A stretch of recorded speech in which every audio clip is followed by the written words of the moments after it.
മലയാള സാഹിത്യത്തിൻ്റെ ചക്രവർത്തി, വരികളുടെ തമ്പുരാൻ വിടവാങ്ങി. ടിയുടെ വേർപാടിൽ നൊമ്പരമാകുന്നു മമ്മൂട്ടിയുടെ വാക്കുകൾ. ഹൃദയം തകർന്ന മമ്മൂക്ക. അദ്ദേഹത്തിൻ്റെ ഒഫീഷ്യൽ പേജിലൂടെ എഴുതിയിരിക്കുന്ന വാക്കുകൾ നമുക്ക് കാണാം. അതിൽ അദ്ദേഹത്തിൻ്റെ മനസ്സിലാഴ്ന്നിറങ്ങുന്ന കണ്ണുനീർത്തുള്ളികളുടെ ആ ഒരു ഒഴുക്ക് നമുക്ക് കാണാൻ കഴിയും. ചിലരെങ്കിലും പറയാറുണ്ട്, അദ്ദേഹത്തിൻ്റെ വാക്കുകളാണ് വായിക്കുന്നത്, ചിലരെങ്കിലും പറയാറുണ്ട് ടിയാണ് മമ്മൂട്ടിയെ കണ്ടെത്തിയതെന്ന്. കാണാൻ ആഗ്രഹിച്ചതും അതിനായി പ്രാർത്ഥിച്ചതും അങ്ങനെ അദ്ദേഹത്തെ കണ്ടെത്തിയതും ഞാനായിരുന്നു. കണ്ട ദിവസം മുതൽ ആ ബന്ധം വളർന്നു. സ്നേഹിതനെ പോലെ, സഹോദരനെ പോലെ അത് പെരുകി. 4-5 മാസം മുമ്പ് എറണാകുളത്ത് ഒരു പ്രോഗ്രാമിനിടയിൽ കാലിടറിയ അദ്ദേഹത്തെ പിടിക്കാനാഞ്ഞ എൻ്റെ നെഞ്ചിൽ ചാഞ്ഞു നിന്നപ്പോൾ ആ മനുഷ്യൻ്റെ മകനാണ് ഞാനെന്ന് എനിക്ക് തോന്നി. ആ ഹൃദയത്തിലൊരിടം, അത് കിട്ടിയതാണ് സിനിമാ ജീവിതം കൊണ്ട് എനിക്ക് ലഭിച്ച ഏറ്റവും വലിയ ഭാഗ്യം. അദ്ദേഹത്തിൻ്റെ ആത്മാംശമുള്ള നിരവധി കഥാപാത്രങ്ങളെ ഞാൻ അവതരിപ്പിച്ചിട്ടുണ്ട്. അതൊന്നും ഓർമ്മിക്കുന്നില്ലിപ്പോൾ. ഒരു യുഗപ്പൊലിമ മങ്ങി മറയുകയാണ്. എൻ്റെ മനസ്സ് ശൂന്യമാവുന്ന പോലെ തോന്നുന്നു.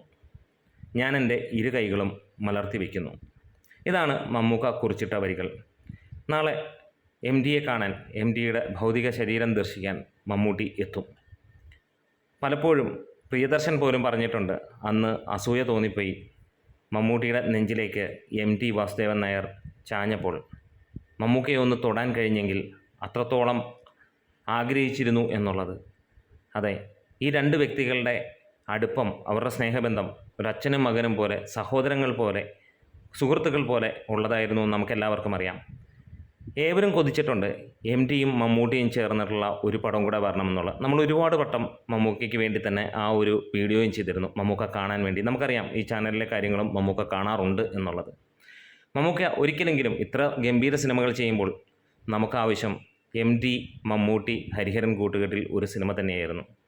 അതിനി നടക്കുമോ ഇല്ലയോ എന്നുള്ളത് അറിയില്ല. കാരണം അദ്ദേഹം നമ്മളെ വിട്ടുപോയിരിക്കുന്നു. പക്ഷേ അദ്ദേഹത്തിൻ്റെ വരികളും ബുക്കുകളും അദ്ദേഹത്തിൻ്റെ എഴുത്തുകളുമൊക്കെ അവിടെ ബാക്കിയുണ്ട്. പക്ഷേ അദ്ദേഹം ഉള്ളപ്പോൾ അദ്ദേഹത്തെ കൂടെ ചേർന്ന് കാണാൻ നമ്മൾ കൊതിച്ചിരുന്നു.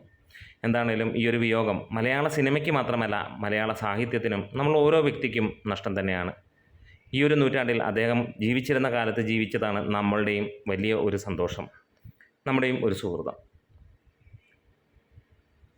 Great medias.